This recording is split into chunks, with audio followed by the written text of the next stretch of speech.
जनवरी में रीट मेंस देने के बाद मैंने अपनी तैयारी को एकदम ही रोक दिया था।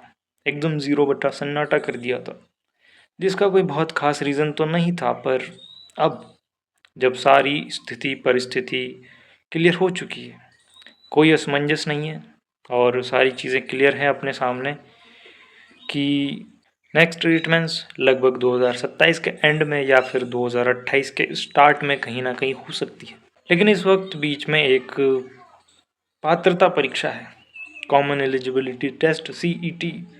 पर जब मेरा और तुम्हारा मेन टारगेट रीटमेंस है, अब वो कब होगी कब नहीं होगी वो तो आगे चल के स्थिति जब क्लियर होगी तब देखी जाएगी। लेकिन इस बार के पेपर से ये बात तो साफ जाहिर हो चुकी है कि आप कुछ भी छोड़ के नहीं चल सकते सिलेबस में से। जितना बड़ा सिलेबस है, अगर आपको मेरिट क्लियर करनी है किसी भी एग्ज़ाम की तो आपको पूरा सिलेबस पढ़ना होगा, अच्छे से पढ़ना होगा और मैक्सिमम पार्ट्स तक आपको पढ़ के पहुंचना होगा। यही इस बार के पेपर से सीख मिलती है। बाकी जो पैटर्न है, बाकी सारी चीज़ें जो हैं वो तो बदलती करती रहती हैं। पैटर्न आगे किस तरह से आ सकता है उसके अंदेशे हम लगाते रहेंगे। तो रीटमेंस के पेपर के बाद से ही एक किताब बहुत चर्चा में रही, ये किताब बहुत ज़्यादा चर्चा में रही कि इसमें से इस तरह से क्वेश्चन आ गए, सीधी लाइन उठ उठ के आ गई। तो उस समय ही मैंने सोच लिया था कि अगर इस बार रिज़ल्ट अपने पक्ष में नहीं आता है तो अगली बार जब हम तैयारी करेंगे तो जो नोट्स बने हुए हैं उनको इस बुक से अपडेट करेंगे। और इस बुक से कल्चर के और हिस्ट्री के जो ओल्ड हिस्ट्री है, मिडाइवल हिस्ट्री है, वो काफ़ी अच्छे से क्लियर हो जाती है। हिस्ट्री में तो फिर भी थोड़ी बहुत दिक्कतें आ सकती है, बट कल्चर काफ़ी अच्छे से क्लियर हो जाती है। बहुत सारी ऐसी चीज़ें हैं जो हमारे नोट्स में नहीं लिखाई गई थी। मैंने उत्कर्ष क्लासेस से नोट्स बनाए थे, तो बहुत सारी चीज़ें हैं जो उन नोट्स में नहीं थी और इस बुक में हैं। और ऐसी ऐसी लाइंस क्लियरली लिखी हुई हैं जिनसे क्वेश्चन उठ के आए हैं और आराम से उठ के आ सकते हैं। तो इसीलिए जब करीब 15-20 दिन, एक महीने पहले मैंने इससे अपडेट करना शुरू किया, आज तक आते आते मैंने कल्चर और हिस्ट्री, कहें तो कि इस बुक में जितना भी मैटर था उसको देख लिया है। मेरे पास जो नोट्स थे उनको इस बुक से परिमार्जित कर लिया है, मतलब कि उन नोट्स में चीज़ें ऐड कर दी हैं, जगह नहीं थी तो अलग से लिख ली हैं। यानी कि ये बुक का अब मेरे पास कोई काम नहीं है, क्योंकि ये बुक मेरे पास थी भी नहीं, पीडीएफ थी, तो ज़रूरी हो गया था कि मैं अलग से नोट्स में लिखूं। तो मैंने इस बुक को तो पूरा निचोड़ के लिख लिया है। और आगे मेरा रहेगा कि 9th की जो बुक है शौर्य परंपरा वाली, उससे मैं मॉडर्न हिस्ट्री को भी लिख लूँ। ये सब करने के पीछे मेरा एक मोटिव ये है कि मैं सीईटी में इसको एज अ टेस्ट देख रहा हूँ। मैं जो नोट्स बना रहा हूँ, सीईटी में कैसे क्वेश्चन आएंगे, क्या उनसे सीधे उठ उठ के क्वेश्चन आ जाते हैं, या फिर क्वेश्चन मेरे नोट्स से ज़्यादा आएंगे जो पहले से बने हुए थे, या क्वेश्चन इनसे ज़्यादा आएंगे जो मैंने अभी नए अपडेट किए हैं। तो ये सारी चीज़ों को मैं एज अ टेस्ट देख रहा हूँ सीईटी के लिए, क्योंकि अगर इनसे भी क्वेश्चन नहीं आते हैं तो इनके भी आगे बढ़ के तैयारी करनी पड़ेगी। तो इसीलिए सीईटी को मैं इसी तरह देखता हूँ कि जीके का पूरा पूरा टेस्ट लिया जाए कि क्या सच में इस बुक की इतनी ज़्यादा अहमियत है, क्लास 10th की बुक की इतनी ज़्यादा अहमियत है, क्या सिर्फ इससे जीके क्लियर हो सकती है सीईटी के लिए। तो बस वही देखने के लिए मैंने इससे नोट्स अपडेट किए हैं और काफ़ी अच्छे से कर लिए हैं। सीईटी में अगर काम आए तो अच्छी बात है, नहीं भी आए तो आगे भी कहीं ना कहीं तो काम आएंगे ही सही। उसके अलावा साइंस, सीईटी में तो साइंस का एक बहुत ही मेजर रोल रहता है, क्योंकि आते हैं 20-25 क्वेश्चन सीईटी में साइंस के आ जाएंगे। रीटमेंस में हालांकि 5 ही क्वेश्चन आएंगे, पर इस बार के जो 5 क्वेश्चन आए थे उन्हें देख के लगता है कि रीटमेंस में जितने भी टॉपिक हैं साइंस के, उनको काफ़ी अच्छे से पढ़ने की ज़रूरत पड़ेगी।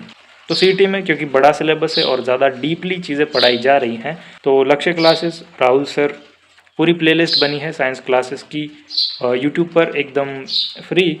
तो बस मैं वहीं से साइंस पढ़ रहा हूँ, नोट्स नहीं बना रहा हूँ। नोट्स में अगर सीईटी में अच्छे से काम आई तो नोट्स बाद में बना लूँगा, सिर्फ उन टॉपिक्स के जो रीट मेंस में हैं।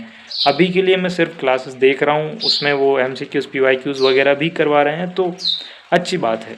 मैथ्स के लिए भी लक्ष्य क्लासेस पर ही अनिल सर की प्लेलिस्ट बनी हुई है। मैंने पहला मैथ्स महेंद्र गोयल सर से पढ़ी थी और मेरा मन था कि मैं फिर से उनसे पढ़ूं, पर अभी मैं सोच रहा हूँ कि यार सीईटी के लिए उनको कोर्स के पैसे ना दिए जाएं, क्या पता रीटमेंट्स के लिए वो फ्री में आ जाएं पढ़ाने।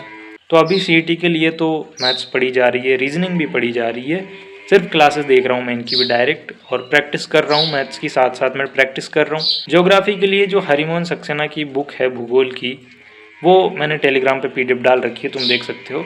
मैंने उस बुक को देखा और मुझे लगा कि यार ये तो एकदम डिट्टो सेम है, सारी चीज़ें एकदम सेम टू सेम है जो मेरे नोट्स में लिखी हुई है। तो मैं भूगोल के नोट्स को अभी कुछ चेंज उनमें कर नहीं रहा हूँ, बस जो अर्थव्यवस्था वाला टॉपिक है उसमें थोड़ी कुछ चीज़ें देखनी पड़ सकती है। उसके अलावा भूगोल को मैं एज इट इज़ देख रहा हूँ, देखते हैं सीईटी में भूगोल उतना कितना काम आ सकता है। इनके अलावा हिंदी जो है वो क्लास 9th की जो बुक है रचना प्रबाध, 9th से 12th के लिए जो चलती है रचना प्रबोध की बुक, बस हिंदी उसी से देखी जा रही है और हिंदी मैं सिर्फ उसी से पढ़ रहा हूँ, उसको कहीं अलग से लिख नहीं रहा हूँ, कुछ नहीं कर रहा हूँ। बाकी जो मेरे कुछ नोट्स पहले से लिखे हुए हैं उनमें उदाहरण वगैरह कुछ देख सकता हूँ, हिंदी वहाँ से हो जाएगी। इंग्लिश के लिए एक तो पीडीएफ जो मैंने सेंड की है